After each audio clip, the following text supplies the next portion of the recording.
Bonjour tout le monde. Est-ce que vous allez bien réveillé? Balancez encore les mains, je dirais si vous êtes content avec Dieu. Que Dieu vous bénisse au nom de Jésus. Je bénis le grand Dieu ce matin pour sa miséricorde et pour son amour, de ce qu'il a fait grâce à chacun de nous pour que nous puissions le connaître. Je voudrais dire grandement merci au premier responsable de cette église, ainsi que tous les pasteurs qui le soutiennent à la tâche. Je voudrais saluer les diacres, le MEB, la JAD, l'AIC, le DENAD. Je voudrais aussi saluer des frères et les sœurs qui sont au sein de cette assemblée en train de servir le Seigneur, qui obéissent à la parole de Dieu, et qu'ensemble nous allons nous retrouver dans le royaume de Dieu. Là-bas il n'y a pas de maladie, il n'y a point de souffrance. Les obéissants vont jouir de la grâce de Dieu, du bonheur. Que le Seigneur nous donne ce rendez-vous au nom de Jésus. Très sincèrement, je suis dans une joie immense. Je vais vous le dire. Dieu m'a appelé pour cette tâche.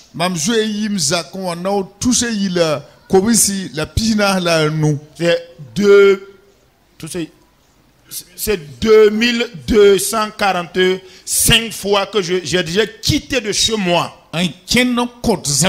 Et je me promène pour dispenser cet enseignement. Chez le pasteur Kina, c'est-à-dire à CVK, courant 2020 seulement, j'ai donné les enseignements là-bas pendant 11 heures et quelques vingtaines de minutes. J'ai déjà donné cet enseignement dans plusieurs autres radios. Ainsi donc vous savez que j'ai beaucoup sillonné. J'ai parcouru certains pays africains. J'ai visité également d'autres églises, d'autres dénominations. J'ai trouvé des églises vivantes. J'ai vu des églises également mortes. J'ai vu des églises également tièdes.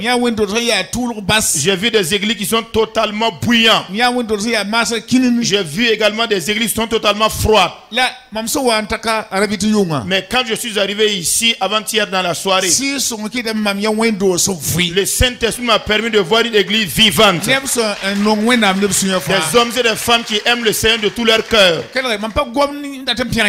ne parle pas de la manière à vouloir vous féliciter, vous louer. Je ne fais que témoigner de ce que j'ai vu. J'ai sillonné beaucoup d'églises. Là où ils ont un membership d'autour de 10 000 ou encore de 3 000 personnes, de 2 000. J'ai fait des enseignements rassemblant donc autour de 8 000 personnes à 10 000 personnes. Je ne me suis jamais réservé de leur dire la vérité que j'ai vue. L'église donc porte le nom de Saksida. Le nom étant Saksida, ça veut dire qu'il ne parle que de la vérité. Alors, et quand il parle également, les gens sont prompts à obéir. Je remercie grandement la chorale de l'AIC, la chorale des femmes, pour l'engagement et le don de soi qu'ils ont fait, montre chantant à la gloire du nom du Seigneur. Que le Seigneur vous fortifie. Quand je devais commencer le vendredi soir, je vous ai dit que chacun fasse l'effort d'avoir une connexion avec les justes de Dieu. J'ai un de mes amis pasteurs, il nous est venu des États-Unis. Voici son terme qu'il déclare à chaque fois. Il a dit: le Seigneur Jésus a eu un contact, une collaboration avec son Père. Et beaucoup d'autres personnes ont eu une connexion avec Jésus. Si vous voulez la vie, connectez-vous avec les personnes qui connaissent Dieu. Le livre des psaumes dit: Le premier verset seulement. Heureux toute personne qui ne marche pas selon le conseil des méchants. Efforcez-vous d'avoir un contact avec les justes vivants dans l'église. Efforcez-vous d'avoir un contact avec votre pasteur et avec vos responsables ecclésiastiques, afin que tout ce qu'ils font là, vous soyez en mesure d'imiter ces personnes aussi. Je le dis encore. Que Dieu vous bénisse. Que Dieu vous bénisse. Au nom de Jésus. Le temps qui nous a été calculé, mesuré et donné. Alors c'est comme il semble que le temps ne va pas nous suffire. Mais le Saint-Esprit lui fera en sorte que ce qui est nécessaire pour vous, vous puissiez l'écouter, vous pouvez l'entendre. Nous avons commencé avec vous et je disais, c'est un enseignement qui traite de la manière dont le peuple de Dieu, les enfants de Dieu se doivent d'obéir à Dieu. Et je vous ai aussi dit que c'est du profond du cœur de Dieu que Dieu m'a révélé cela. Il m'a dit, efforce-toi d'annoncer à l'église afin qu'ils affichent la vérité, la fidélité par rapport aux dons. Et j'ai commencé depuis la création de l'espèce humaine jusqu'au jour où nous sommes. Je me suis rendu compte que le principe de formation ou d'enseignement de Dieu à l'homme, c'est à travers les différents dons. Depuis le temps de Adam, leurs enfants Abel et Caïn, les Josué, les Abraham, et même dans la nouvelle alliance, Dieu passait à travers les dons pour enseigner à ses enfants. Vous pouvez entendre les gens dire que les dons ne sont pas une obligation. Vous pouvez le faire comme vous voulez. C'est une parole fausse de séduction. Je vous ai dit, Satan lui-même sait que si le peuple de Dieu affiche la fidélité par rapport à leurs dons, c'est à travers ce canal qu'ils seront donc ils vont être épanouis. Mais lorsqu'ils vont manquer la fidélité, Dieu lui-même prend un autre visage. La parole, dans la parole de Dieu, des versets, 286 versets, nous parle des dons et des dons. Et nous parle également des bénédictions qu'engendrent les dons. Et parmi ces versets-là, il y a environ 49 versets qui traitent de la malédiction et de la malédiction. Ainsi donc, dans cette position, que devons-nous adopter? Dieu nous a-t-il choisi et mis à part pour faire de nous des va-nu-pieds? Est-ce que le but du salut que Dieu a fait dans notre vie, c'est pour nous amener à être des va-nu-pieds dans le monde? Nous sommes des princes et des princesses. Nous sommes des enfants de Dieu. Si vous lisez dans 1 Jean, dans 2 Jean, dans 3 Jean, la parole de Jean révèle l'identité et la position ou la place des enfants de Dieu. Il a clairement explicité que nous sommes des enfants de Dieu. Nous ne sommes pas encore parvenus à la connaissance exacte de ce que nous sommes enfants de Dieu. Mais un temps arrive où nous allons cerner la profondeur de la chose. Si nous sommes des enfants de Dieu, tout ce que Dieu a préparé là, que ce soit terrestre, que ce soit céleste, cela est notre héritage. Dis à ton voisin, la bénédiction et la grâce de Dieu est ton héritage. Redis-le encore. Puisque tu es fils de Dieu, tu dois donc avoir cet héritage là. Mais si vous êtes assis, vous pensez que la misère ou la pauvreté est un bon chemin pour vous, que vous voyez les richards que vous voyez comme ça là, non, ces personnes là, vous pensez, nous on pense même pas qu'ils vont avoir le paradis. Dis à ton voisin, la pauvreté également peut conduire quelqu'un en enfer. En tout cas, apparemment, je dis que Dieu te bénisse. Que le Dieu céleste te bénisse. Dieu m'a envoyé afin que je parle au peuple de Dieu par rapport au chemin de la bénédiction. Je ne parle pas avec une certaine peur de ce sujet. 36 années de cela, Dieu m'a donné la bonne santé pour la diffusion de ce message. Dieu m'a donné une voiture pour que je sillonne le Burkina Faso pour annoncer ce message. Dieu m'a donné le droit et la bouche de le dire.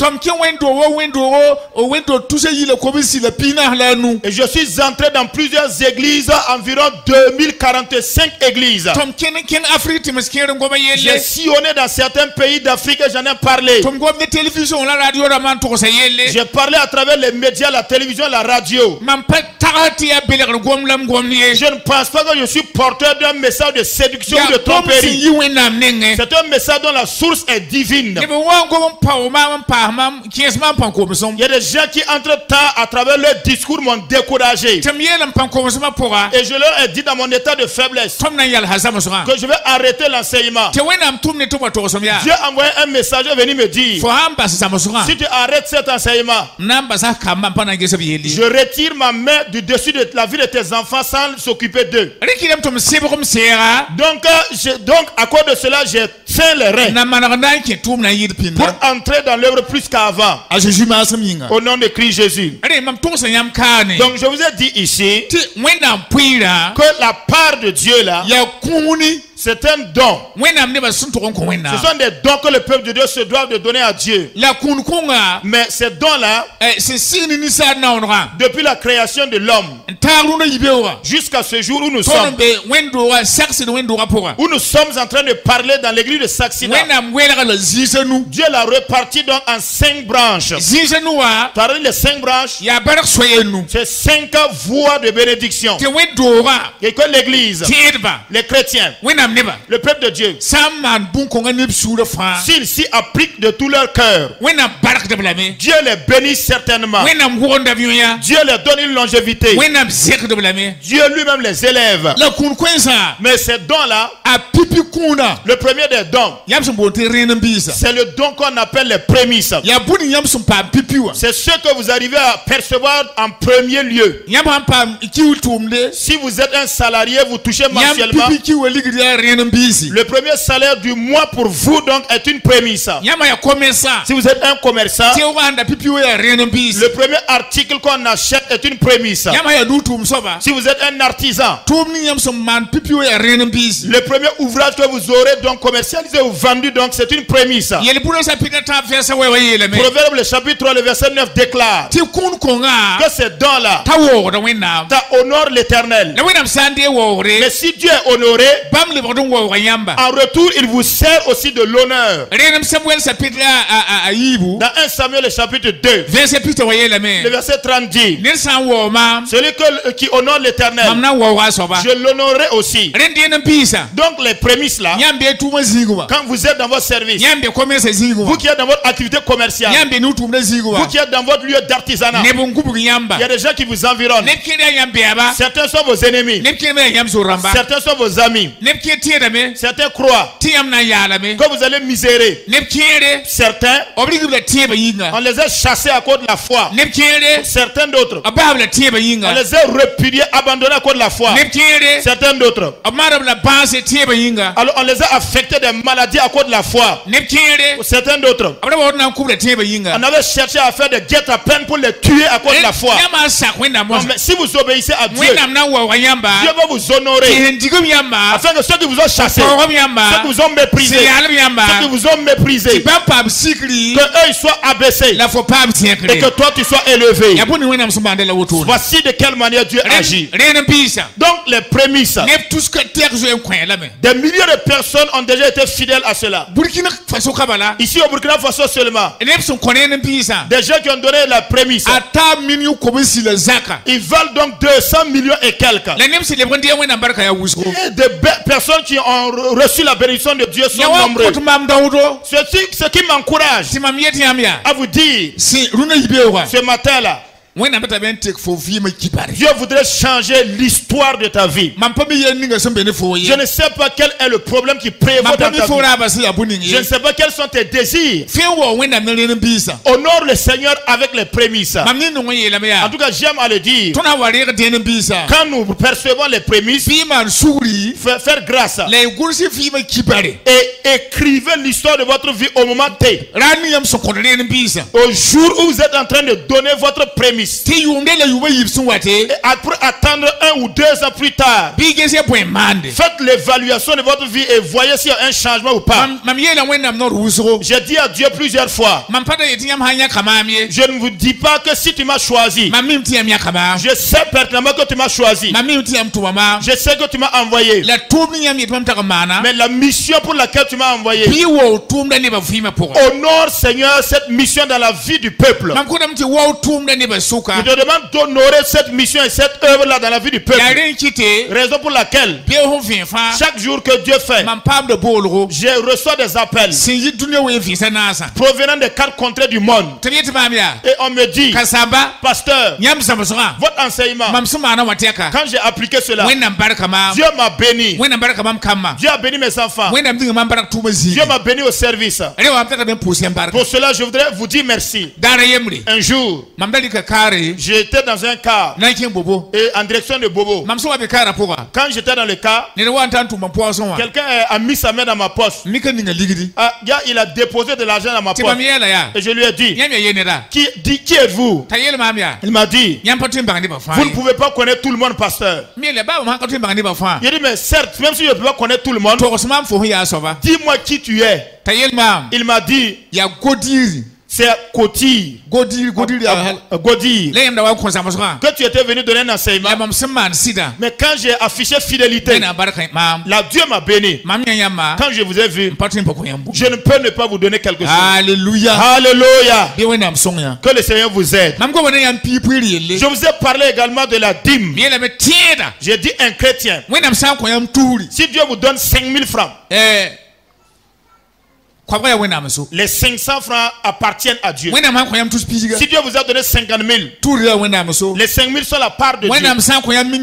Si Dieu vous a donné 10 millions, les 1 million appartiennent à Dieu. Si Dieu vous a donné 10 milliards, les 1 milliard appartiennent à Dieu. Ou bien pensez-vous que vous n'allez pas avoir 10 milliards? Écoutez, vous allez recevoir des milliards. C'est à travers ces milliards que vous allez pouvoir faire de grandes réalisations. Je ne veux pas des gens qui sont en train de calculer.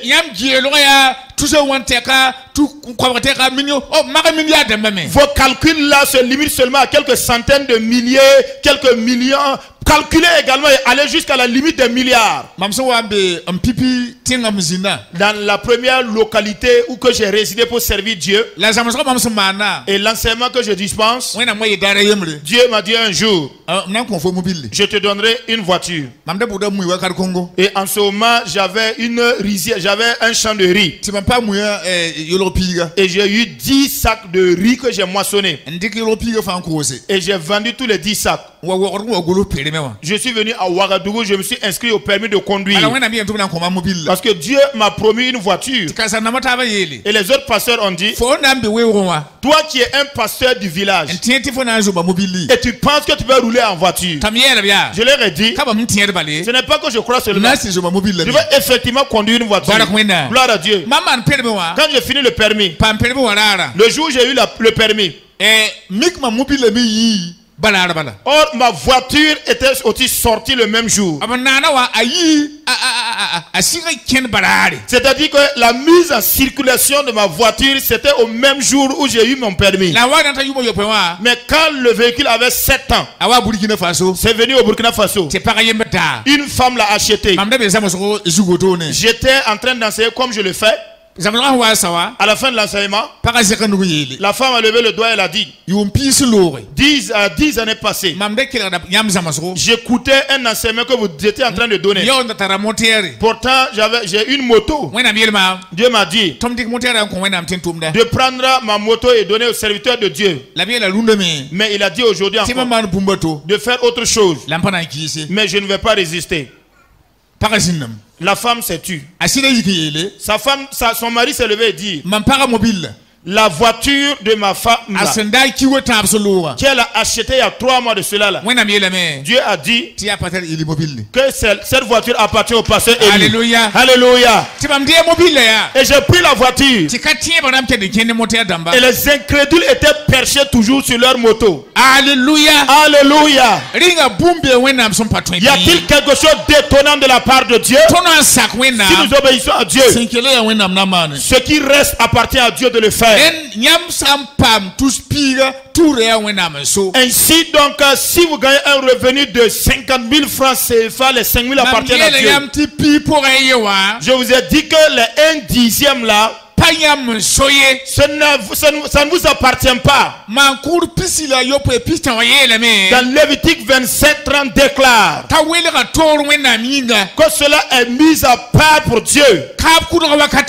Au moment de l'ancienne alliance, quand les gens qui élevaient les animaux, lorsque l'année se boucle, tous les sacrificateurs, ils cherchaient des gens.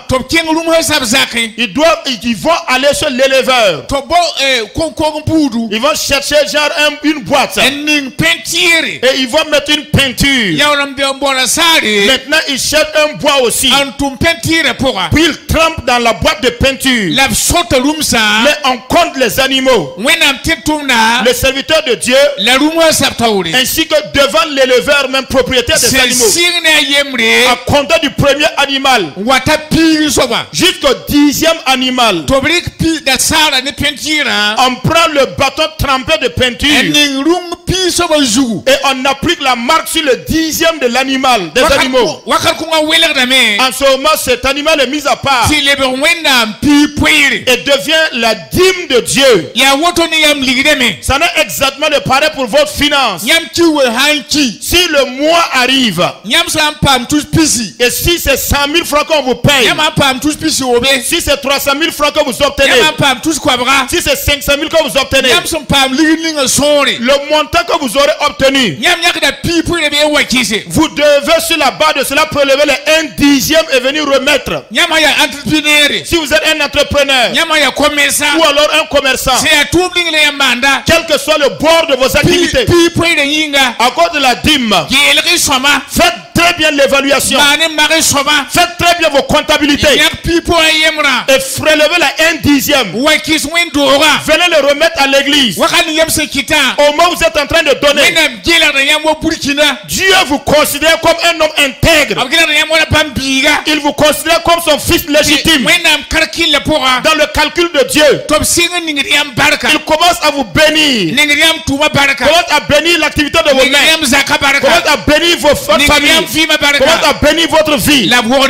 Et il vous accorde la longévité. Mais si vous le consommez, vous l'utilisez pour l'intégrer dans d'autres dépenses, dans le calcul de Dieu, vous devenez un voleur qui vole Dieu. Que Dieu vous donne d'être désobéissant et pour jouir de cette obéissance, des fruits de l'obéissance. Je vous ai aussi parlé des offrandes volontaires.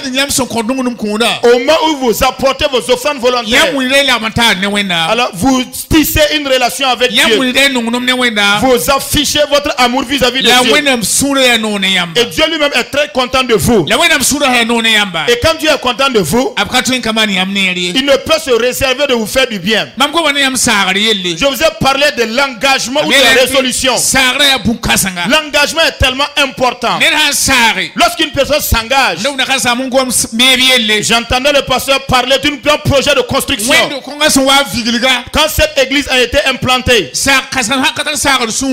le pasteur n'a pas un cœur qui projette, il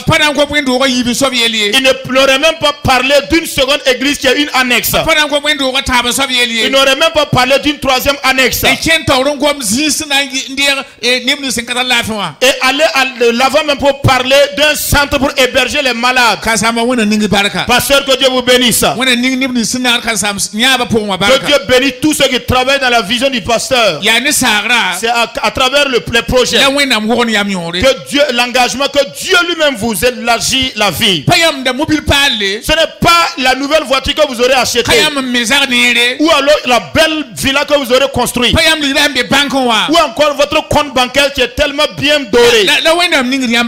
Que Dieu vous bénisse. Non, non, non. Mais c'est ce que vous êtes arrivé à travailler pour Dieu. Par moment, quand quelqu'un meurt, on parle de quoi généralement? Quand on veut faire la biographie de la personne, le palmarès de la personne, vous entendez souvent? De quoi est-ce qu'on fait cas généralement? Vous avez déjà entendu qu'on dise que le corps qui est déposé là, depuis là, vraiment c'est un homme vraiment. C'est une femme de tout son sens. Elle a construit des maisons. Elle a 2 maisons. À la cité Andé, elle a 2 maisons. Elle a 2 voitures. Elle a des remorques qui circulent. Elle a également un jet privé. Est-ce que vous avez déjà entendu ce type de problème? On ne fait pas cas de cela.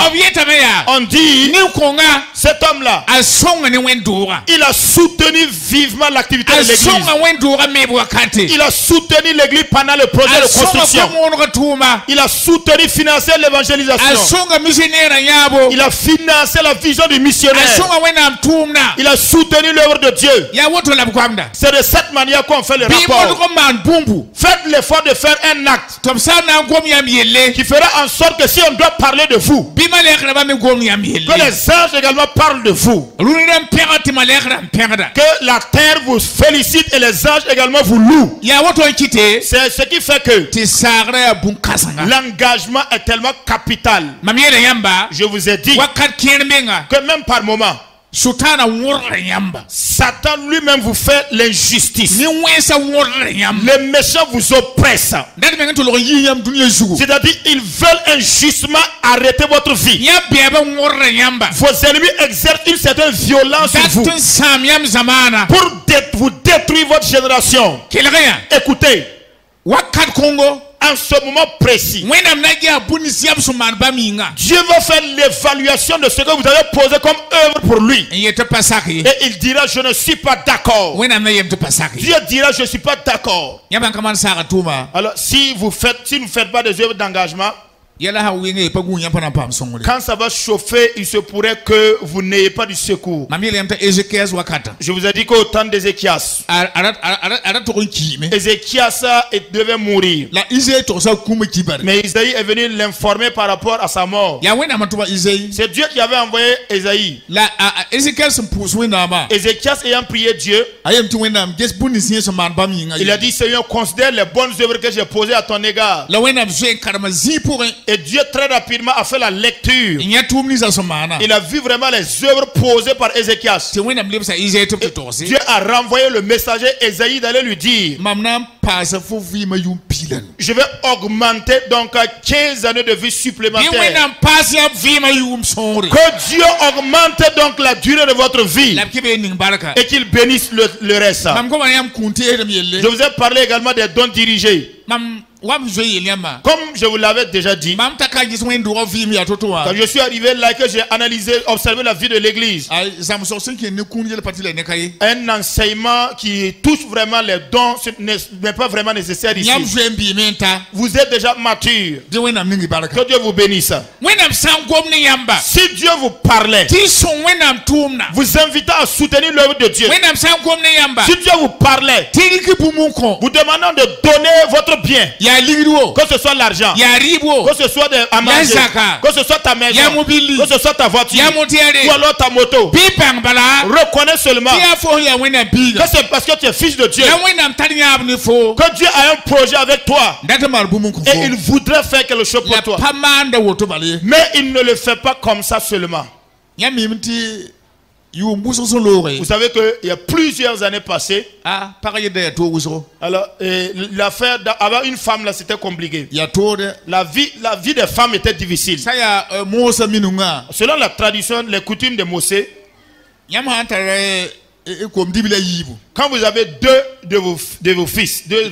garçons, et pourtant vous avez une petite femme, nous tous savions que dans le temps, c'est le père qui, à travers ses relations, donc gagne la femme et maintenant transfère la femme à son enfant.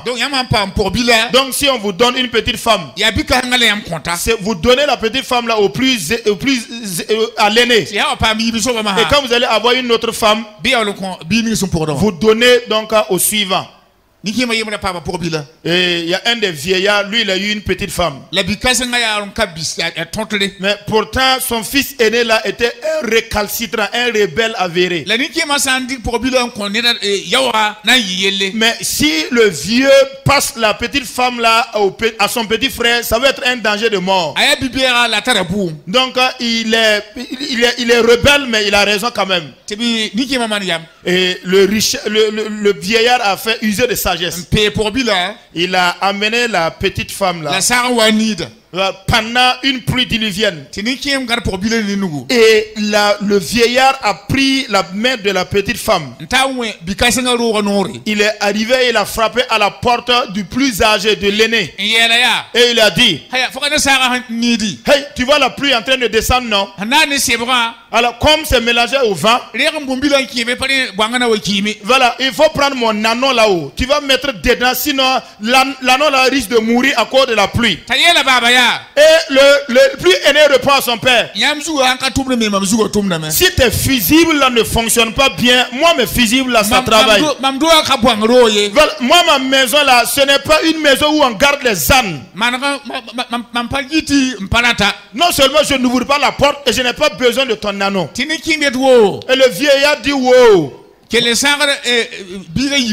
a continué directement donc devant la case du deuxième enfant, du second, du petit frère.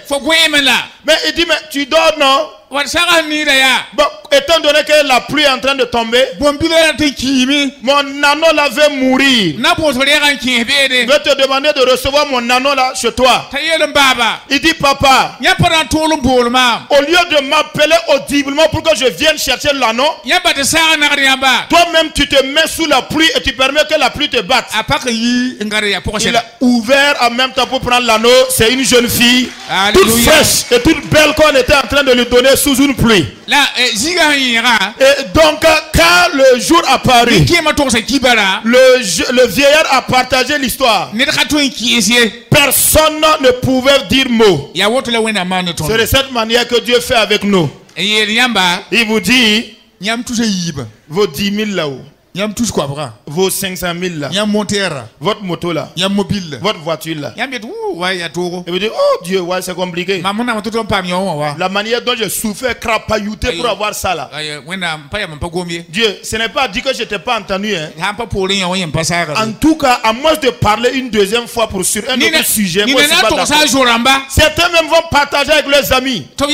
Ils vont le dire: les pasteurs escrocs qui vous flattent là. Faut pas accepter des... Mais quand c'est comme ça, Dieu se déplace et il va chercher quelqu'un d'autre. Toi-même tu vas entendre l'écho. La personne viendrait se substituer à toi pour régler l'affaire qui voulait se gâter. Mais la bénédiction sera pour lui. Si vous lisez dans Luc 18, 28, il est dans ce passage. Le jeune homme a rencontré Jésus. Il pose la question à Jésus: que dois-je faire pour hériter la vie éternelle? Donc on lui a parlé de plusieurs choses. Il a dit que lui il s'est soumis à cela. Mais il lui a demandé, qu'est-ce qui me reste? Jésus lui dit, va et vends tout ce que tu as et distribue-le aux pauvres. Et tu auras une grande richesse. Il était tellement triste qu'il est parti. Jésus dit devant les disciples, il est tellement facile pour un chameau, malgré sa taille là, de passer par le trou d'une aiguille, plus que d'un Richard d'entrer dans le royaume de Dieu. Jésus n'a pas condamné les riches hommes.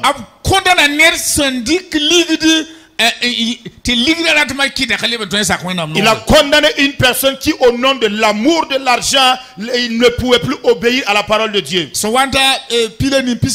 Vers arrivé donc au 18, 28. Là, Jésus dit, celui qui aurait quitté son père, qui aurait quitté sa mère, celui qui aurait quitté sa femme, ou également son mari, celui qui aurait quitté ses enfants, celui qui aurait quitté sa vie, abandonné toutes ses richesses à cause de mon nom, cette personne aura un héritage ici-bas sur la terre, mais dans le royaume des cieux.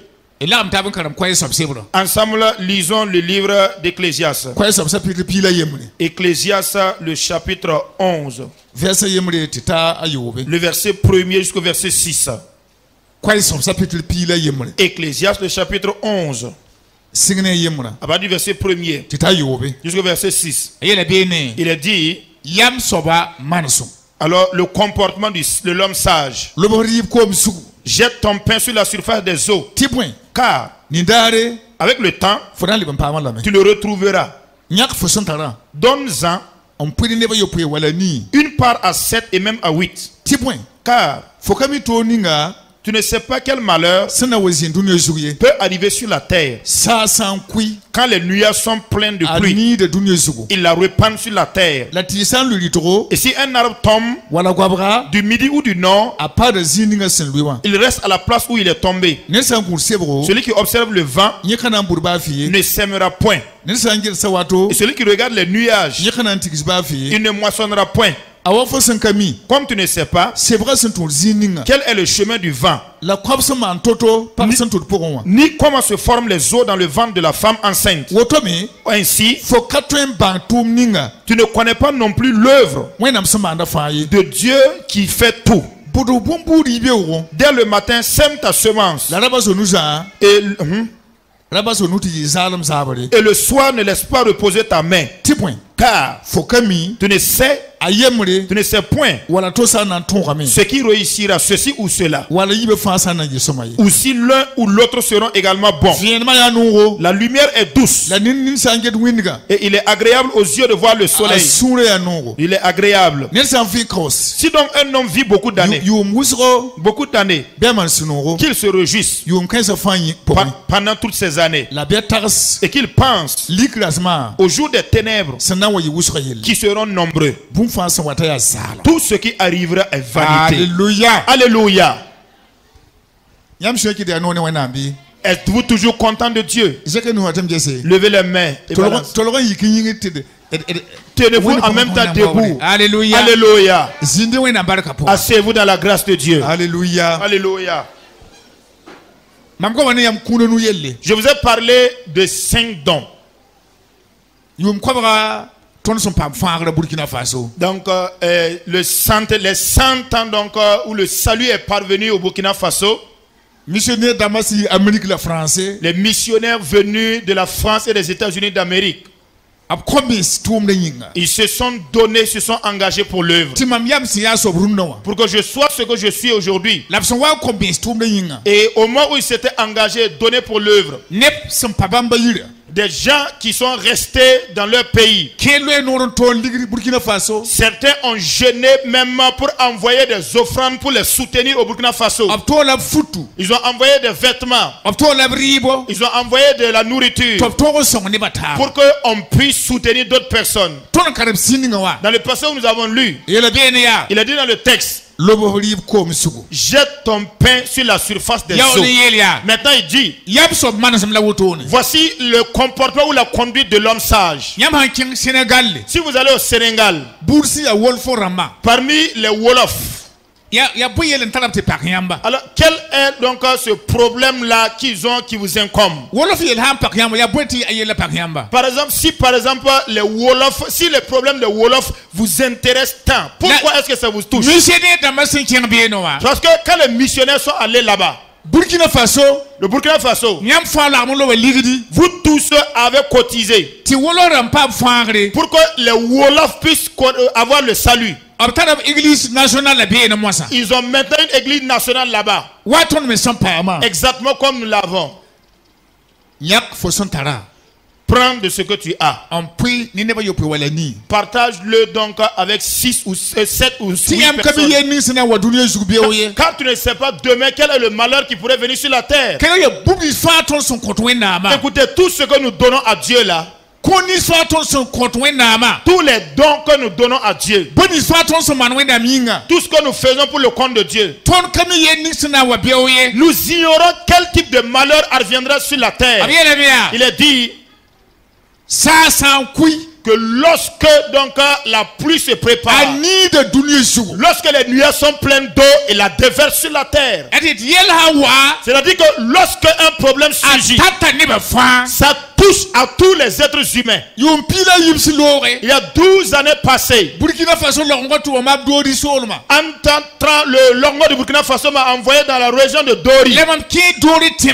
Je suis entré dans les villages de Dori. Ils m'ont envoyé également dans la région de Banfora. Ils m'ont envoyé dans la région de Pau. Ils m'ont envoyé dans la région de Fada. Je suis allé et j'ai prêché ce message. Mais en ce moment-là, nous ne savions pas qu'il y allait avoir un problème qui allait venir. Mais ceux qui ont obéi, qui ont accepté de jeter leur pain à la surface des eaux,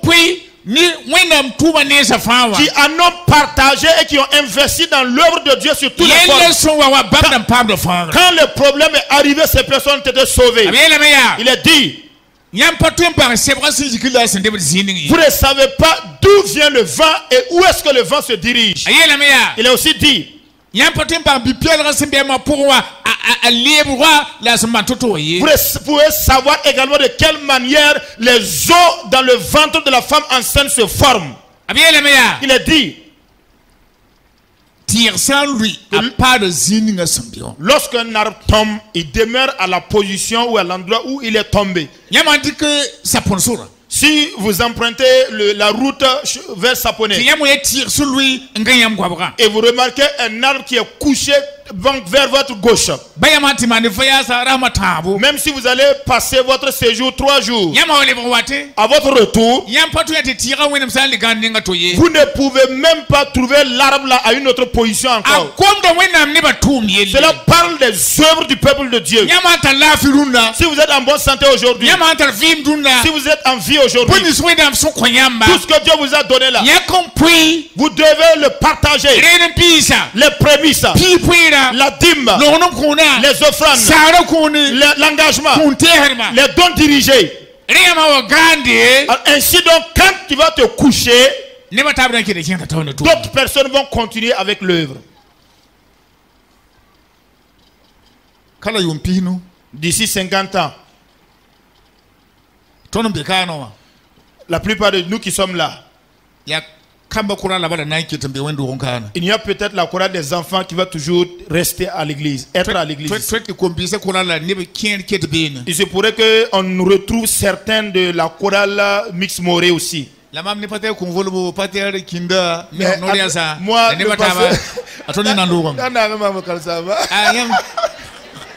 Le papa Konvolo pasteur Kinda, voilà, et nous tous, nous risquons de faire nos valises. Si vous avez 30 ans aujourd'hui, et si on vous ajoute 50 ans, vous avez combien? 80. Et si vous êtes âgé de 40 ans aujourd'hui, quand on vous ajoute 50 ans, ça vous fait combien? 90. Donc ici dans cette église-là, si on demande à ceux qui ont 90 ans de se tenir debout, vous pensez avoir combien de personnes debout? Ça va être difficile. Mais si vous avez 50 ans en cette année, et les 50 ans à venir, là, vous aurez 100 ans. Si vous posez la question, combien ont 100 ans présents dans cette église-là? Ça serait difficile de répondre. Mettons-nous en tête que d'ici 50 ans, et le pasteur demande de nous aider. Aidez-nous, le cimetière qui est de l'autre côté là. Le nom là, c'est quoi? La plupart d'entre nous, nous allons élire domicile là-bas, au cimetière. Que le Seigneur nous aide à avoir une vision. Nous allons évoluer et voir quelles sont les conséquences désastreuses qui s'attachent à la vie de ceux qui consomment la dîme. Consommer la dîme de Dieu, la part de Dieu, donc peut procurer 9 conséquences. Je voudrais que vous compreniez une chose. Je ne vous dis pas que si vous affichez fidélité par rapport aux dons, vous serez sans problème. Au moment où les gens ont donné les communiqués, nous avons vu des gens qui rendaient grâce à Dieu de ce qu'il a intervenu dans des problèmes pour les soutenir, secourir. C'était vraiment des problèmes, mais Dieu les a secourus. Les problèmes donc viennent à travers 2 voies. Donc les premières, si vous obéissez à Dieu, l'épreuve peut vous rencontrer et Dieu vous fait sortir de l'épreuve afin que cela soit un témoignage que vous avez un sauveur. Ça peut être une maladie et même si vous devez mourir, vous savez que la mort là se présente de 2 formes aussi. Ceux qui obéissent à Dieu là, au moment où ils sont en train de partir, de quitter le monde, ils laissent un témoignage qui prouve qu'ils sont contents même de leur départure. Mais il y en a qui au moment donc de leur départ, c'est des luttes à ne pas finir, des pleurs, des cris et des choses. Donc l'épreuve là peut être une épreuve de votre foi. Donc, mais étant donné que Dieu est avec vous dans l'épreuve, vous-même êtes content. Parce que vous savez que Dieu ne vous abandonnera pas. Le deuxième maintenant, si vous désobéissez à Dieu, si vous utilisez la part de Dieu, Dieu vous appelle déjà un voleur. Et quand un malheur s'abat sur vous, Dieu ne viendra pas vous consoler. C'est cette épreuve-là qui sera douloureuse pour vous. Sinon, je ne vous garantis pas que si vous êtes fidèle à Dieu, vous n'aurez pas de problème. Mais si Dieu intervient dans votre problème, le problème finira. Voici le premier danger, la première conséquence d'utiliser la part de Dieu pour autre chose. Ce qui peut vous arriver, ça peut être la ruine carrément de vos finances. Par moment, ça peut être des maladies. Les maladies peuvent se présenter à votre porte pour vous amener à dilapider ce que vous avez. Voilà pourquoi je disais premièrement que c'est une épreuve pour vous, mais Dieu passera par là pour vous sauver. Votre voiture, votre véhicule peut avoir une panne même dont vous n'arrivez pas à expliquer. Votre moto peut avoir une panne que vous-même n'arrivez pas à expliquer le pourquoi. C'est-à-dire que votre dîme que vous donnez, Prenons l'exemple que vous avez eu 50 000 francs. Et les 5 000 francs appartiennent à Dieu. Si vous ne le donnez, vous ne le mettez pas à sa place. Si vous voulez le donner, donnez-le à sa place. Si vous ne le donnez pas à sa place, alors vous-même, vous allez écoper d'une perte de 25 000 francs.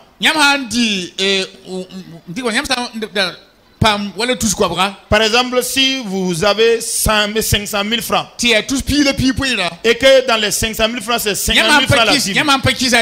Si vous ne le donnez pas à sa place, la 50 000, vous allez entrer dans une perte de 250 000 francs CFA si vous n'amenez pas la dîme là où vous devez la porter. Si c'est 10 millions de francs CFA que vous avez obtenu, vous deviez donner 1 million. Le refus de donner les 1 million, vous allez tomber dans une perte de 1 million. Voilà pourquoi vous allez remarquer des gens qui ouvrent leur boutique aujourd'hui ou qui créent leur entreprise aujourd'hui. Et ça semblait en tout cas marcher. Demain, la personne revient à la case départ. Donc ça peut se représenter, ça peut être ces sortes de situations. Dans une certaine église, j'ai fait l'enseignement et je suis rentré chez moi après. Le dimanche suivant, le pasteur m'a dit qu'il y a une personne qui a quitté Ouagadougou. Arrivé, il est descendu et il lui a salué. Il a fait sortir une enveloppe vraiment de taille. Mais l'enveloppe était remplie d'argent. Il lui a dit, nous savons que vous qui êtes dans la périphérie comme ça, là, c'est difficile, vous labourez vraiment dans une sol tellement dure. Donc j'ai ramassé ma dîme là. Donc pour venir vous le donner, ça pourrait vous être utile. Le pasteur dit,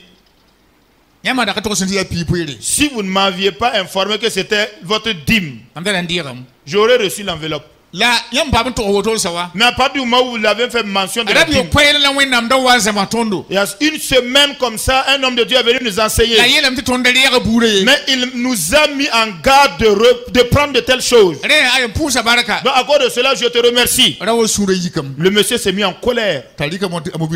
Il a pris son enveloppe et sa voiture, il est reparti. Du fait que vous ne connaissez pas le pasteur ni le monsieur là, je vais vous dire que 2 semaines après, le monsieur qui a amené l'argent est décédé. Je ne vous dis pas que c'est à cause de cela que le monsieur est mort. Hein.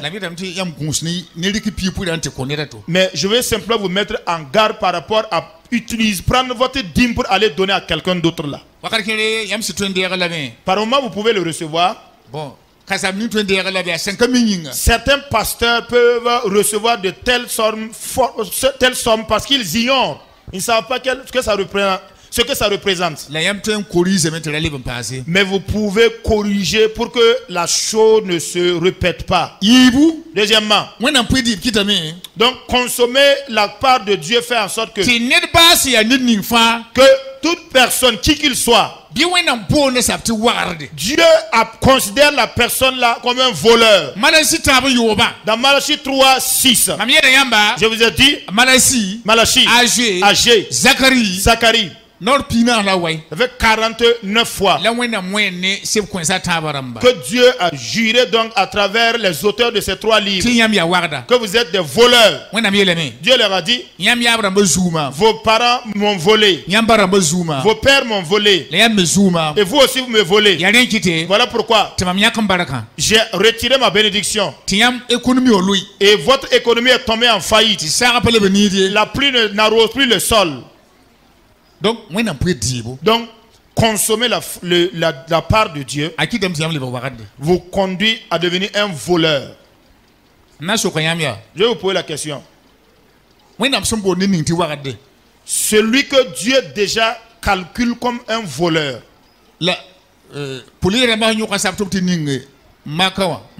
par rapport à celui-là que les policiers ont arrêté, qu'on a déféré à la maison d'arrêt de correction de Ouagadougou, entre les deux voleurs là, lequel est le plus grand voleur? Selon vous, pensez-vous que c'est celui qui a été arrêté et déféré à la Mako ou bien celui que Dieu a accusé de voleur? Il y a des gens qui par moment m'appellent et me demandent. Il paraît que vous avez dit que si je consomme la dîme de Dieu, je suis un voleur. Je dis non, non, c'est pas moi qui ai dit. C'est Dieu lui-même qui l'a dit. Dans Malachie chapitre 3, verset 6 à 10. Vous m'avez volé. La parole sort de la bouche de Dieu. Écoutez. Celui-là qui consomme la dîme, cette personne-là est un voleur de Dieu. J'ai rencontré plusieurs pasteurs à qui j'ai enseigné. Des années passées, même les pasteurs de Kadiogo, je les ai enseignés. De la région de Boulmios également, je les ai rencontrés. Les pasteurs de la région de Samba aussi. J'ai rencontré plusieurs pasteurs à qui j'ai donné l'enseignement. Par moi, je dis, si vous êtes un pasteur, pourtant vous avez volé la dîme. Et vous verrez vous placer devant les gens pour prêcher. Pour devant Dieu, c'est un voleur qui est en train de prêcher à des hommes. C'est exactement comme quand vous rentrez dans la ville et vous trouvez un braqueur, un voleur. Et vous dites, viens devenir le trésorier de notre église, le diacre, pour qu'il vienne gérer la comptabilité dans l'église. Pasteur, êtes-vous à mesure de poser un tel acte dans notre église? Nous ne passons pas devant les gens pour prendre la dîme. Nous avons donc un gestionnaire de ces fonds-là. Mais il se trouve dans mon bureau. Il est là-bas assis. Le matin à 7h jusqu'au soir. Ce gestionnaire est assis là-bas. Si vous avez votre dîme, même si c'est 5 francs, vous partez et vous le donnez. Vous savez qu'il y a des gens qui ne peuvent pas garder de l'argent, qui ne peuvent pas gérer l'argent. À la fin du mois, quand certains touchent leur salaire, d'ici que le soleil s'incline, il a déjà payé les dettes là et ça n'a même pas suffi. Il a commencé à s'engager dans des dettes pour le prochain mois. Mais si vous agissez de cette manière et qu'il vient déjà, il enlève sa dîme, Dieu va l'aider pour qu'il n'entre pas encore dans les dettes. Donc je connais ce que chaque fonctionnaire touche dans mon église. Donc les canaux par lesquels vous gagnez l'argent également, je sais. Vous venez, vous rentrez dans le bureau et vous donnez au gestionnaire. Quand je prends le cahier, je me rends compte que votre nom n'est pas là-bas. Moi, je vous appelle même déjà et je m'entretiens avec vous. Si vous prenez une lettre de recommandation et vous venez pour devenir fidèle de notre église, le premier des messages que je vais vous dire, c'est que si vous êtes un voleur, nous n'allons pas pouvoir collaborer ensemble. Très rapidement, si la personne sait lire, vous le demandez de prêcher, ou encore de conduire les chants, ou encore de s'occuper de la leçon. C'est un voleur qui est en train de conduire les chants ou de parler aux gens. Mais si le voleur reçoit le droit de parler, il va communiquer, connecter au peuple qui est en train de l'écouter, donc son esprit de voleur là. Mais à Saxida ici, il n'y a pas de voleur. C'est Malachie 3:6 qui le dit. Si vous n'usez pas de fidélité, vous êtes un voleur. 3. Donc, utilisez la part de Dieu, fait en sorte que des hommes sont morts. Donc, ça peut vous tuer, vous tuer, vous faire mourir. Dans Nombre 12:32. En 18h32. J'aime lire ce verset là pour que les gens puissent comprendre le sens. Nombre 18h32. Nombre 18, 32 dit. Si vous prélevez tout ce qui est bon pour l'Éternel, vous ne serez chargé pour cela d'aucun péché. Alors, quand vous ne profanerez point les offrandes saintes des enfants d'Israël, et vous ne mourrez point. Est-ce que vous avez très bien suivi la lecture? Il a dit que si vous prélevez le meilleur et vous l'apportez à l'endroit où vous devez l'apporter, il a dit que vous ne serez chargé d'aucun péché. Connaissez-vous le problème? Ce qu'on appelle un problème. Qui sont des gens qui sont là et qui connaissent ce qu'on appelle problème là? Vous connaissez un problème?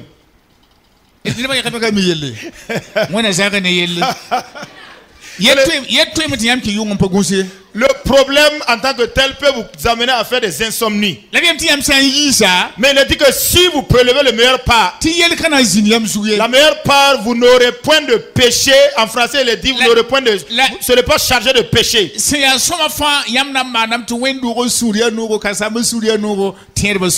Mais vous allez poser des actes donc agréables à Dieu et qui plaisent aux pasteurs, qui plaisent à la communauté dans laquelle vous êtes.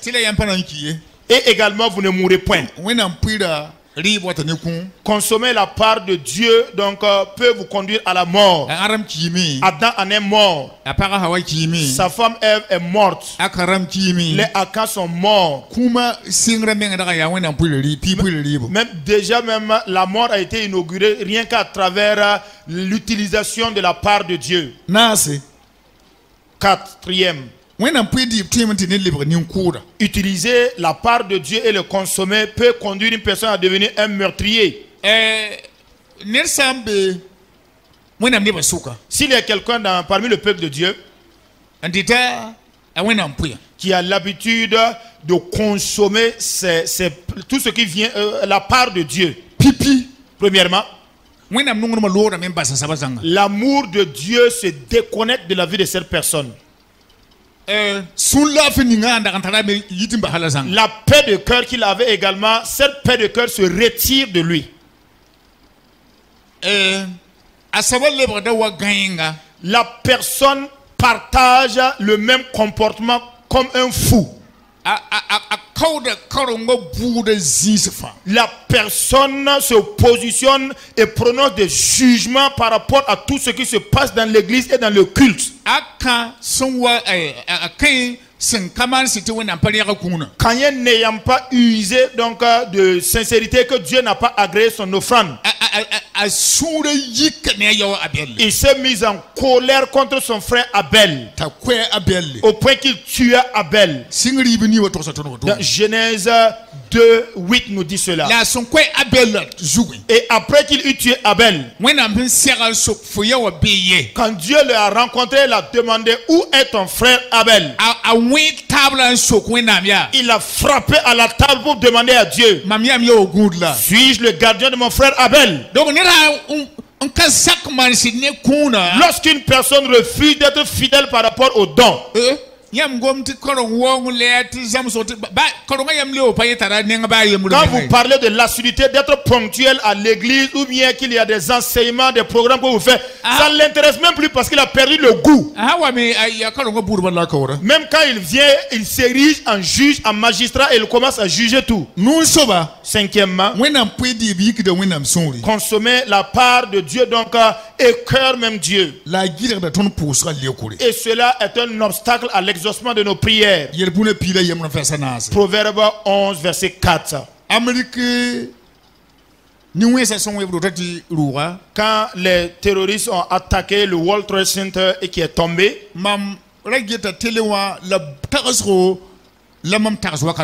je suivais la télévision en ce moment, mais je me suis invité dans une profonde réflexion. Il y a une personne qui a quitté donc de la dizaine de gratte-ciel là, de l'immeuble là pour tomber dans le feu. C'est-à-dire l'image même que cela représente est restée dans ma mémoire jusqu'aujourd'hui. Il portait un pantalon noir. Sa veste là était c'était totalement blanche et teintée d'une autre couleur. Mais il était cravaté. Et quand il a quitté à travers les fenêtres et qu'il était en train de tomber dans ce mouvement de chute là, je voyais la personne qui chutait. Ceux qui travaillaient dans ces immeubles et qui ont été victimes de cette attaque, je vous poserai une question. Si le monsieur là avait par exemple 100 millions de dollars en ce moment,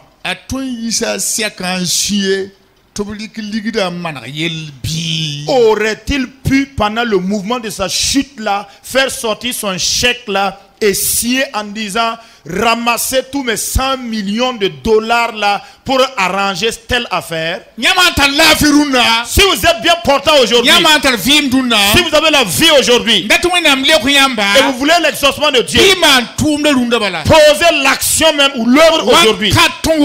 Un temps arrive où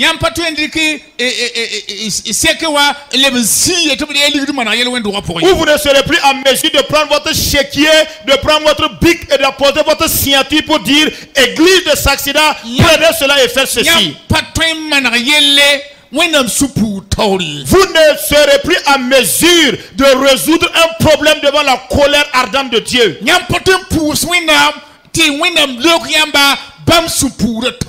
ne pouvez pas au milieu de la colère de Dieu prier, adresser des prières à Dieu et recevoir un exaucement. Sixième chose,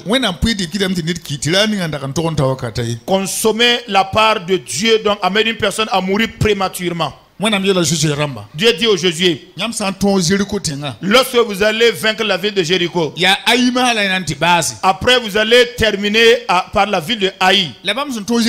Mais quand ils ont battu Jéricho, ils ont volé l'or et l'argent. Et Dieu déclare maintenant, vous êtes des voleurs. Mon soutien que je vous avais prêté la fois passée,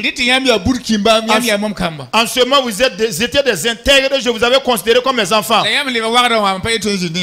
depuis que vous êtes devenus des voleurs, je ne saurais demeurer avec vous. Et ceux-là qui les ont conduits dans le vol là, c'est un des responsables du nom de Akan. Lui ainsi que ses enfants ont formé un complot. Et cette coalition là est allée voler la part de Dieu. Dieu a enlevé sa main. Quand ils sont allés à Haï, les premières 3 heures de combat, 36 soldats sont tombés, les archers sont tombés. Pour un malheur, hein? 36 soldats venaient de tomber fraîchement. Et Josué était dans la tristesse, dans le découragement. Eux également se sont repliés pour comprendre la cause. Ils se sont rendus compte que c'était un de leurs qui a commis le gaffe. Dieu dit, pour que ma colère soit apaisée, il va vous falloir lapider ces personnes, les fautifs là. Et vous allez déposer du bois sur eux et vous les incinérer. C'est ce qui pourrait donc apaiser ma colère. C'était obligé pour qu'on les lapide et qu'on dépose du bois sur eux et qu'on mette du feu. C'est-à-dire, si vous n'approfondissez pas votre réflexion, vous ne comprenez pas le sens de la part de Dieu. Tous les malheurs qui se sont abattus sur le monde, tous les malheurs qui ont visité la population du monde, cela est passé par la consommation de la part de Dieu. Donc la consommation de la part de Dieu et la mort s'est invitée. Consommer la part de Dieu. Et Caïn a été le premier meurtrier de la planète. Consommer la part de Dieu.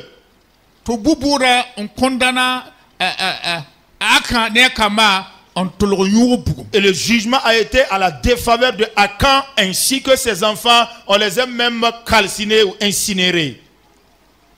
8e élément. consommer la part de Dieu fait de vous un troubleur d'église. Vous pouvez avoir le courage et l'audace. Vous-même savez que si quelqu'un se lève parmi les chrétiens et il discourt des paroles de trouble, de confusion, des paroles qui ne sont pas de bénédiction, la personne s'attire un problème sur elle-même. Mais quel est ce type de personnes qui peuvent le faire? C'est celui-là qui consomme la part de Dieu. Le 9e et la fin. Utiliser ou consommer la part de Dieu fait que amène Dieu même à chasser des hommes et des femmes loin de l'église ou de sa présence. Dieu a déjà chassé beaucoup de personnes. Dieu a déjà distancié beaucoup de personnes de lui-même.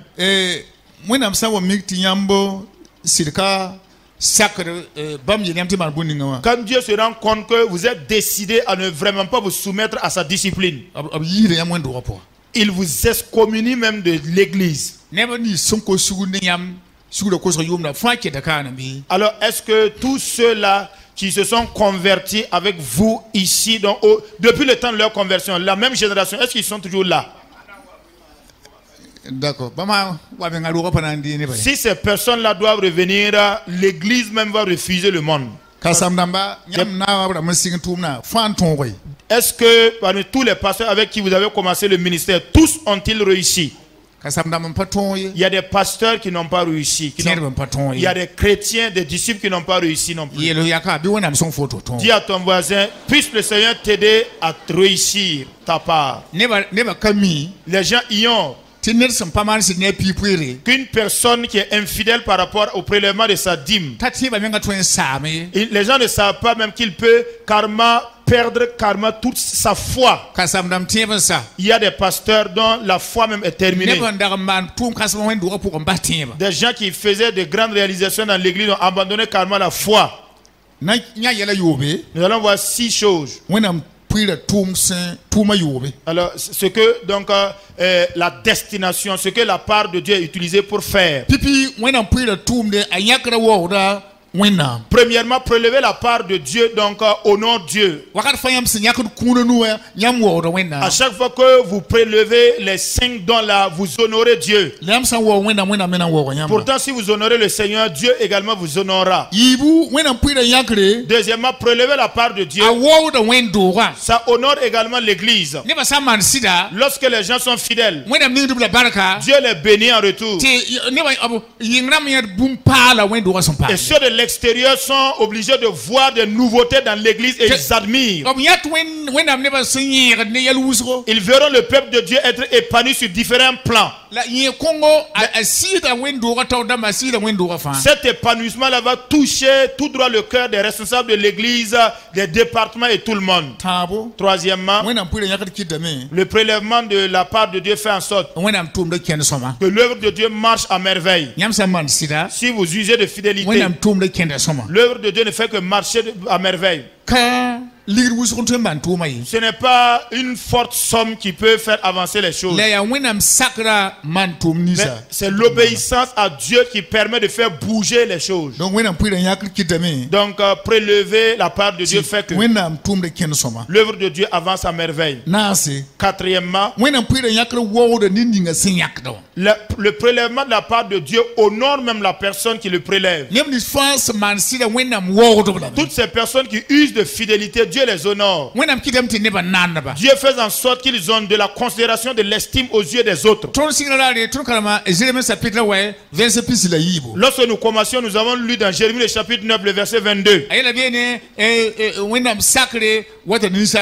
Il est dit dans ce texte-là que l'obéissance à Dieu procure de l'honneur donc vis-à-vis des êtres humains. Donc la fidélité honore le Seigneur et ça honore ta propre personne. Cinquième, le prélèvement de la part de Dieu fait que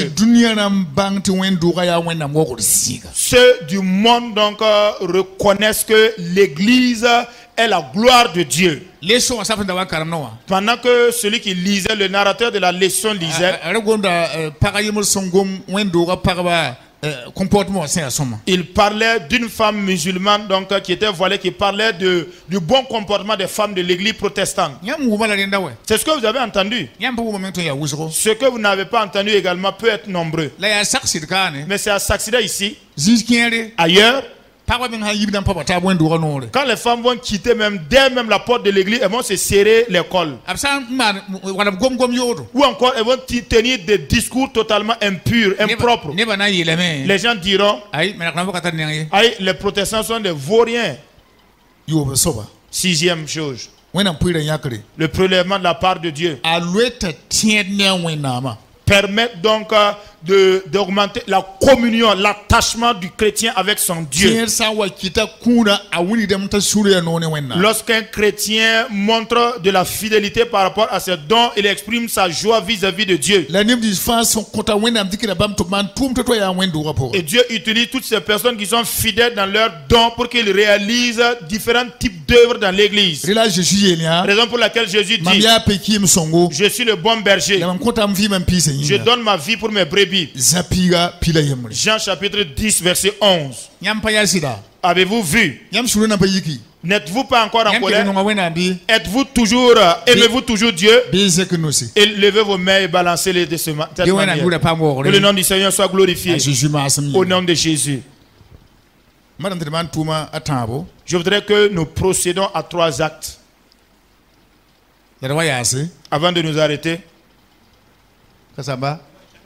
Pasteur, je vous avais parlé ici des prémices. Combien sont préparés à donner leurs prémices aujourd'hui? Ceux-là qui veulent le donner, levez la main. Ceux-là qui sont prêts, qui sont préparés à donner leurs prémices aujourd'hui, tenez-vous debout. Nous allons commencer par vous. Nous allons commencer par vous. N'avez-vous pas un dispositif pour prendre l'argent? Il se pourrait que vous n'ayez pas l'argent ici. Mais si vous voulez, écrivez un papier. Faites un engagement et que l'engagement soit clair dans ce que vous allez écrire. Depuis que vous avez commencé à faire une activité salariale et vous ne saviez pas que le prélèvement des prémices est une obligation. Si vous vous rappelez du montant de votre premier salaire, ou encore vous décidez de prélever la dîme sur la base du salaire que vous touchez aujourd'hui,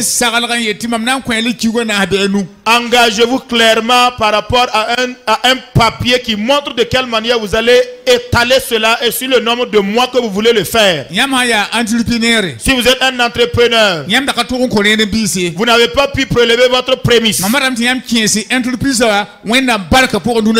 voudrais ce matin que vous connectez votre entreprise à la grâce, à la bénédiction de Dieu ce matin. Vous ne vous rappelez même plus du premier marché que vous avez obtenu. Donnez actuellement en fonction de la manière dont le Saint-Esprit vous met à cœur de donner. Nous allons demander à Dieu de bénir votre entreprise. Si vous êtes dans l'artisanat, vous êtes un ouvrier, quel qu'en soit le domaine dans lequel vous êtes. Toutes ces personnes qui sont actuellement dans les études ou qui ont fini les études, vous êtes diplômés, vous n'avez pas encore l'emploi. Ou encore certaines personnes ont été recrutées pour faire des petites tâches ou stage là maintenant. Les stages et autres là, le volontariat, ça ne fait pas partie d'abord. Voilà, pour vous là, votre paiement là, ça arrive. C'est-à-dire votre vrai salaire là, arrive. Mais c'est ceux-là qui sont recrutés correctement par un contrat de travail clairement établi. Si vous agissez de la sorte, vous ouvrez une porte de bénédiction pour vos enfants et vos petits-enfants. Maintenant, si vous avez compris, apportez-les. Ceux qui ont les prémices, venez mettre. Alléluia. Alléluia. Que le nom du Seigneur soit béni, que le nom du Seigneur soit loué. Ce matin, nous recevons ces dons-là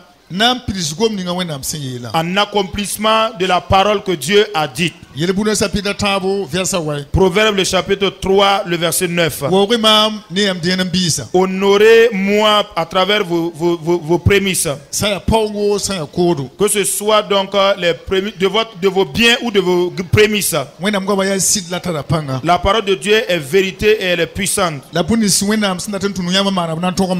Et ce que Dieu voudrait faire à travers vous, il arrivera à le faire. Dieu changera l'histoire de votre vie. Dieu changera l'histoire de votre travail. L'œuvre que vous faites là, ça ne sera plus vous qui allez à travailler, mais c'est Dieu qui travaillera à votre place. Dieu a déjà travaillé avec plusieurs personnes. Je sais également ce matin que Dieu travaillera avec vous. J'ai reçu ce que je suis en train de vous dire là, de la part du Seigneur Dieu. Tous ceux qui l'ont déjà fait, Dieu les a exaucés. Dieu les a fait du bien. Que Dieu le fasse pareillement ce matin. Que Dieu fasse au-delà de notre imagination. Et que Dieu vous donne la longévité, afin que vous puissiez voir le fruit de vos œuvres. Que vous également vous puissiez le dire à d'autres personnes. Que eux aussi ils continuent à le faire. Et lorsque vous aurez fini de tout faire, la gloire sera pour notre Dieu. Les prémices. Proverbe le chapitre 3, le verset 9. C'est un seul canal, un seul chemin par lequel un homme de Dieu peut passer pour entrer dans les profondeurs de la grâce, de la bénédiction de Dieu. Que Dieu fasse vraiment une œuvre de grâce dans votre vie. Que vous soyez fonctionnaire. Que vous soyez vous devenez directeur. Que vous devenez un chef de service. Que si vous êtes un entrepreneur, les marchés au Burkina Faso, c'est Dieu qui maîtrise le gouvernement. C'est Dieu qui maîtrise toutes les organisations et les structures étatiques, para-étatiques. Qu'on puisse vous appeler pour que vous puissiez prendre les marchés et exécuter. Je vais en temps m'arrêter là. Alors, quand nous aurons le temps de recevoir quelques questions, pas de problème. Le pasteur décide, c'est 2 questions seulement qu'on va recevoir. Voilà. Voilà, ce que dans mon enfant, mais quand j'ai pas mal le créer, hein, et ton encarement. Là, n'est pas un brosso qu'on essaie.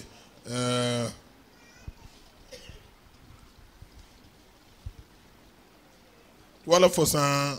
Tu vois là, Dynam Bisa. Et il y a Karsam là, Tordan Kisbi. Before what ne winning Wendora Ligue de Corlerin.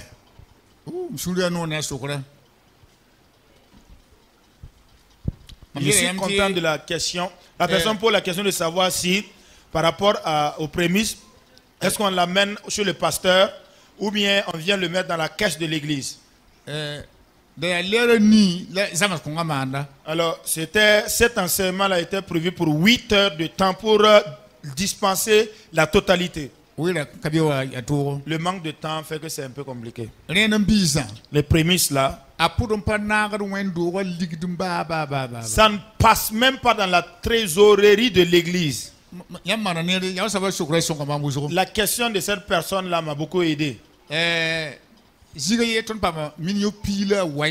Ailleurs, nous avons eu 19 millions.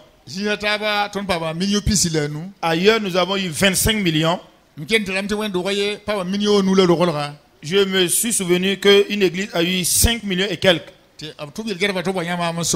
Ils ont envoyé les diacres qu'ils viennent me voir et qu'ils posent la question. Ils veulent l'utiliser pour construire une muraille autour de l'église. Les prémices ne sont pas utilisées pour faire aucune autre tâche. Les diacres, si vous le recevez et que vous comptez, vous le remettez au pasteur qui se le répartisse et qu'ils en utilisent. Ce dont je vous ai parlé des 5 millions là, c'était 2 pasteurs qui étaient dans l'église seulement.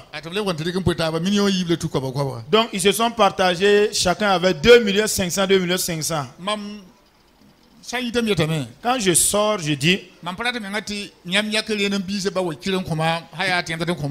si il est vrai que vous voulez me donner de l'argent, de l'offrande, je ne voudrais pas que vous me prélevez dans la prémisse là, un peu même pour moi. Mais parce que c'est utilisé, c'est consommé par les pasteurs de votre église. Ailleurs là, dans les périphéries là où nous sommes, comme ce sont des éleveurs,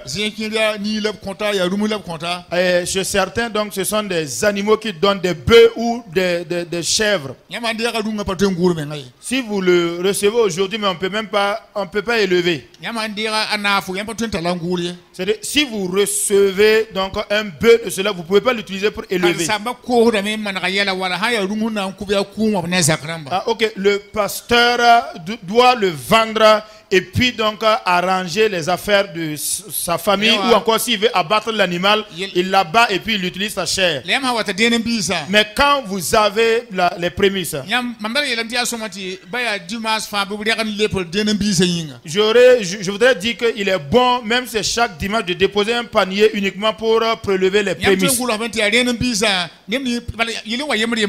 Parce que c'est difficile de venir un à un. Mais après que les diacres aient récupéré et qu'ils fassent la comptabilité des prémices, ils doivent le remettre au pasteur. Les prémices sont appelées.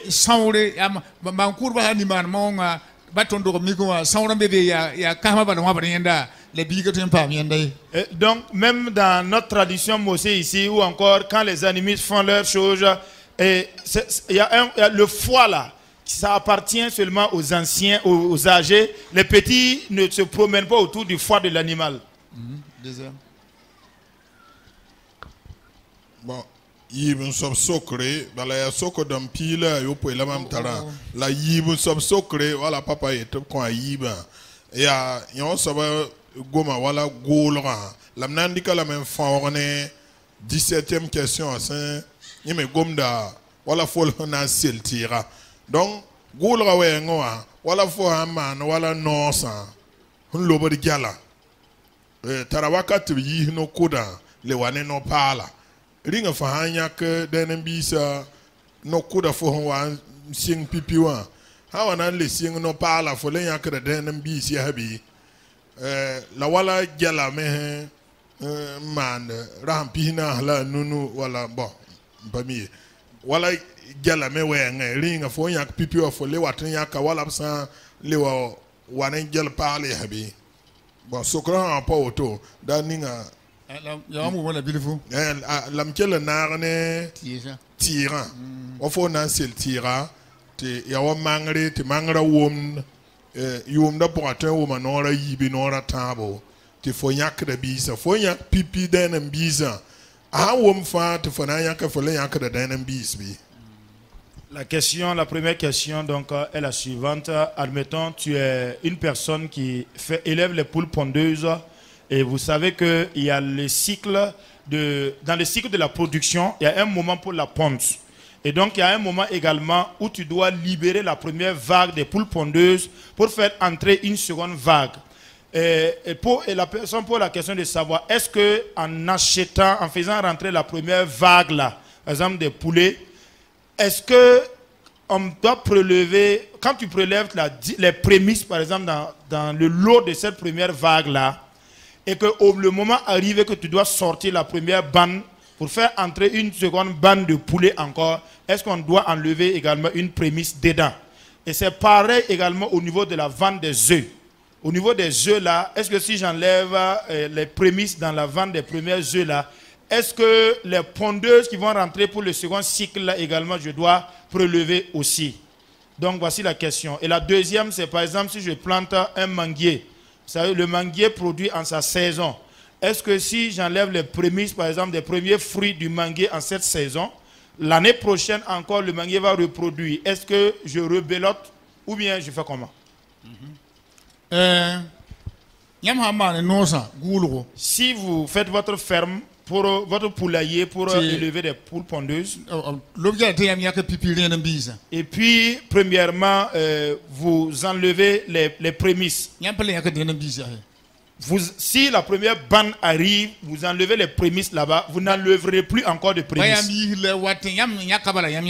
Même si vous les faites sortir, cette bande-là, vous amenez une autre bande pour la production. Vous avez prélevé les prémices une fois, vous l'avez prélevé. C'est exactement comme les animaux que vous achetez pour élever. Par exemple, même si vous avez 10 animaux, et donc le premier la met bas et vous enlevez la prémisse. Pour les autres animaux qui vont mettre bas là, vous ne devez plus enlever de prémisse là-dedans. Mais quand vous allez arrêter d'élever les animaux et que vous passez 3 ou 4 ans et vous décidez de recommencer encore à élever, à partir de ce moment-là, vous commencez maintenant encore à prélever des prémices. Donc, tant que le poulailler n'a pas été fermé, puisque vous avez prélevé une première fois, même si vous faites sortir donc les lots et vous amenez d'autres lots encore, vous n'en levez pas. Vous ne devez pas enlever encore de prémices. Voilà. Pour les manguiers, par exemple, c'est exactement le même principe pour les céréales.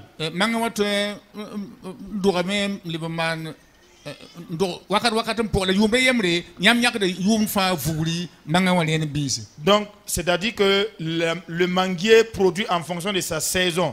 C'est la même chose également que les cultures. Donc, par an, vous prélevez les prémices de des premiers fruits donc, qui vont venir en maturation. Merci. Je vais m'arrêter là et en même temps dire infiniment merci à Dieu. Remercier le pasteur et ses collaborateurs. Vous remerciez vous tous, frères et sœurs que vous êtes. Vous m'avez accueilli vraiment, vous avez fait montre d'un accueil chaleureux. Et tout ce que j'ai vu ici également est un grand enseignement pour moi. Je vous ai remercié de ce que vous êtes resté patiemment pendant les 3 jours pour suivre l'enseignement. Ma prière auprès de Dieu, c'est que Dieu vous fasse du bien, qu'il vous bénisse, qu'il vous donne une longévité, qu'il bénisse vos enfants et vos petits-enfants. Dieu voulant, nous allons nous retrouver plus tard. Pasteur, traduisez donc mes remerciements, mes salutations aux membres de votre assemblée.